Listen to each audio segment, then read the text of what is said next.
Bonjour Thierry. Hi Daniel.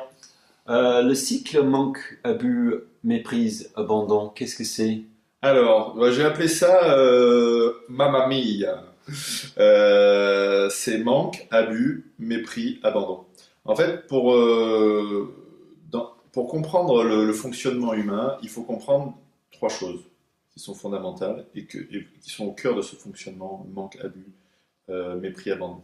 Le premier point, en fait, c'est que notre corps est fait pour satisfaire 350 besoins universels. Ça a été vu par la tradition humaniste de Abraham Maslow, la pyramide de Maslow, ça a été vu par Carl Rogers, ça a été vu aussi par le mouvement de la communication non violente aux États-Unis du docteur Marshall Rosenberg. En fait, ils ont listé les 350 besoins humains qui sont universels. C'est-à-dire que tout le monde a besoin de boire un peu de soupe, vous voyez, pour s'hydrater et manger. Tout le monde a besoin de pisser, pardon, d'aller aux toilettes. Par contre, c'est clair que si vous allez au Japon, vous allez découvrir que les toilettes ne sont pas comme chez nous, ou bien vous allez découvrir que dans certains pays, on ne mange pas la même chose que chez nous, ou bien qu'on ne va pas manger avec les mêmes outils. C'est-à-dire en Chine, on mange avec des baguettes, nous on mange avec des fourchettes, il y a des pays où on mange avec les mains, etc. Donc on a 350 besoins humains, mais on ne va pas les satisfaire de la même façon, parce qu'en fait on va les satisfaire de façon adaptée à notre environnement, à nos conditions, à nos ressources, à nos capacités, etc., à nos traditions, à nos coutumes. Mais il y a une universalité des 350 besoins humains, comme il y a une universalité scientifiquement prouvée des trois stress dans notre cerveau et des sept émotions. Donc en fait, en commun, on a un système basé sur trois stress. Le stress étant un signal qui nous signale l'état de détente, de satisfaction, ou au contraire de manque ou d'insatisfaction ou de tension par rapport à nos besoins. Et puis on a sept émotions normales et naturelles pour réagir à des situations qui sont des réactions types par rapport à la satisfaction de nos besoins. Donc en fait, le cœur du système, c'est vraiment le besoin. Et par rapport à ça, dans la vidéo Les 7 blessures du cœur, on a bien vu que les 7 blessures du cœur, ce sont 7 manques fondamentaux. C'est-à-dire qu'en fait, les gens, ils dysfonctionnent quand ils ont des manques qui sont importants. Des manques d'oxygène qui vont faire qu'ils vont paniquer, des manques d'amour qui vont faire ils vont avoir des troubles affectifs, des manques de respect qui vont faire qu'ils vont devenir haineux, défensifs, etc. Ça, vous pourrez le voir dans la vidéo Les 7 blessures du cœur, avec les études qui ont été faites par les organismes officiels tels que l'Organisation mondiale de la santé. Donc en fait, le vrai problème, c'est qu'il n'y a pas des gens mauvais ou il n'y a pas un mauvais œil, etc. Le problème, c'est qu'on n'a jamais appris à gérer nos besoins, nos émotions et notre stress. C'est-à-dire qu'on nous a dit, bon, et on avait des raisons, puisqu'avant, on était matériellement, on crevait de faim, on avait des maladies, on vivait pas longtemps. Donc en fait, l'objectif, c'était surtout de survivre. Aujourd'hui, on peut passer à autre chose parce qu'on a plus de richesses. Et maintenant, le problème, c'est pas vraiment la vie extérieure, c'est plutôt la vie intérieure, et on le voit bien avec le désastre moral. Et donc, en fait, le vrai problème, c'est qu'il n'y a pas de mauvais, il n'y a que des stressés. Et le vrai problème au départ, c'est le manque par rapport au stress. Vous voyez donc la vidéo, les 7 blessures du cœur. Et le manque, ça va faire qu'on n'a pas assez reçu, on n'est pas assez nourri, on manque d'amour, on manque d'émotions positives, on manque d'attachement, on manque d'engagement au niveau moral, on manque d'engagement familial, on manque de repères pour mettre son énergie dans quelque chose de positif, constructif, etc. La plupart des gens sont perdus, on voit bien dans notre société qu'on se demande ce qui tourne par an, quoi. Et donc le premier truc, c'est le manque. Le manque, il va nous mettre dans une situation de pénurie, de déficit, et ça va avoir un effet rebond ou un effet pervers.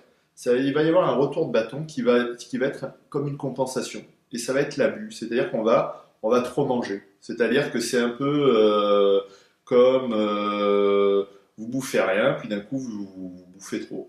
Vous n'avez pas bu pendant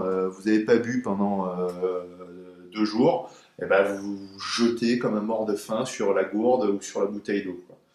Et donc en fait, il y a une réaction de compensation et ça va amener à l'abus.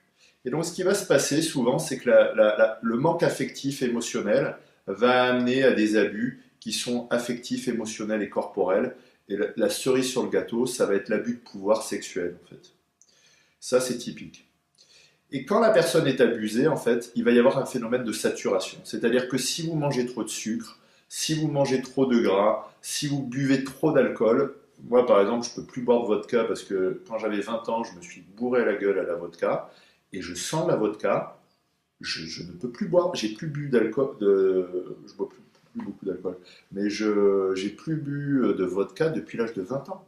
Parce qu'en fait, mon corps rejette ça. C'est-à-dire, il a saturé, il a vraiment saturé. Comme quand vous mettez trop de sucre, comme quand vous mettrez trop de sel. Il y a un moment, il y a un phénomène de saturation. Et quand il y a la saturation, vous voyez, je commence à avoir le dégoût qui vient, il y a un phénomène de rejet, en fait. C'est-à-dire, en fait, vous en voulez plus. Et c'est là que vous allez passer du manque à l'abus. Et avec la saturation, vous allez passer au mépris. Le mépris, c'est-à-dire que la chose n'a plus d'intérêt pour vous. Et là, vous avez un phénomène, c'est que toutes les personnes qui ont été vraiment dans des manques et des traumatismes importants, en fait, elles vont être dans des phénomènes d'abus, c'est-à-dire qu'elles vont être abusées, et elles vont être dégoûtées, et elles vont être méprisées. Ce phénomène-là, il a été prouvé scientifiquement par le docteur Gerhard Ross en 2012 à l'Institut de Brême. C'est-à-dire qu'il a étudié les origines du mal, et il a prouvé que scientifiquement que les gens qui sont avec des mauvais comportements, il a étudié des psychopathes, les gens qui sont vraiment, qu'on croit vraiment mauvais, en fait, ce sont simplement des personnes abusées, qui ont perdu le bon sens au niveau du cortex insulaire, le bon sens des sentiments, de la valeur, du bon goût, du sens humain, de l'empathie. C'est-à-dire qu'en fait, ils n'ont plus d'empathie, ils n'ont plus de cortex insulaire, parce qu'en fait, c'est comme si ça avait saturé ou que ça avait été dégoûté. Ils sont totalement désabusés, dégoûtés, ils sont saturés parce qu'ils ont été trop traumatisés, trop choqués. Souvent, ils n'ont aucun souvenir de ça en plus, parce que souvent, c'est, comme l'a étudié le docteur Gerhard Ross, c'est avant 6 ans. Et donc après, ils perdent conscience de ça parce qu'ils n'ont plus de conscience, plus de bon goût, plus de bon sens. Et cet abus-là, le fait qu'on est désabusé, eh ben, ça va nous amener, par un phénomène de résignation, ça va nous amener en fait à l'abandon moral et au désastre qu'on peut voir dans notre société. C'est-à-dire qu'en fait, il va y avoir un phénomène d'abandon, de résignation, de laisser aller, de dépression, où il n'y a plus de courage, il n'y a plus d'indignation, parce qu'en fait, on est complètement saturé, désabusé. On est littéralement écœuré, en fait. Et donc, ce processus que j'ai appelé MAMA, et qui est scientifiquement vérifiable, c'est quoi? C'est le manque par rapport à la satisfaction, qui va amener en fait à une compensation par l'abus et par l'excès, et qui va amener à une saturation et donc au mépris, parce qu'on va être désabusé, on n'en veut plus, on est écœuré, et ça va amener à une résignation, à un abandon moral. Et donc ce cycle MAMA, c'est vraiment un cycle qui amène à ce qu'on constate actuellement, c'est-à-dire qu'il y a une perte du bon goût, une perte du bon sens, et on retrouve vraiment le travail de qualité du docteur Gerhard Ross en Allemagne, qui a travaillé sur le cortex insulaire, la perte du bon sens et du bon goût. Voilà ce cycle que je vous invite à prendre en conscience, et à revenir donc à la satisfaction de vos besoins au départ par rapport à retrouver le goût, l'envie de quelque chose de plus sain, de plus positif à l'intérieur de vous, quelque chose qui a plus de bon goût. Et donc ça commence par les sens, par les 5 sens du corps, d'où le fait qu'il est d'abord important de revenir à quelque chose de plus positif, d'appréciable dans son corps pour faire l'expérience corporelle et avoir la conscience corporelle, quelque chose qu'on sent vraiment dans son cœur, dans son corps, dans ses tripes, etc. Qu'en fait c'est sain et c'est positif, plutôt que d'être tout le temps dans des trucs abusifs où les gens à la fin, en fait, ils en peuvent plus, quoi. Et c'est ce qu'on voit actuellement dans les explosions de violence, de haine, qui viennent en fait d'une saturation du dégoût, quoi. Les gens sont dégoûtés, quoi. Mais on n'en parle pas assez. À Marseille, on a une expression pour ça, c'est le sim, le sim.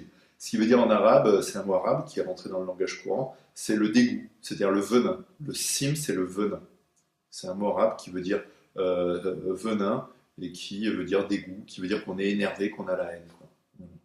Et donc quand on a cette énergie-là qui devient négative, en fait, ça devient destructeur. C'est pour ça qu'il faut que cette énergie-là, cet énervement, ça soit concentré dans quelque chose qui soit de l'ordre de l'indignation et pas de la résignation ou de l'acceptation stupide et immature. Mais ça, je ferai une autre vidéo là-dessus. Merci Daniel, je vois que ça vous intéresse. Merci Thierry.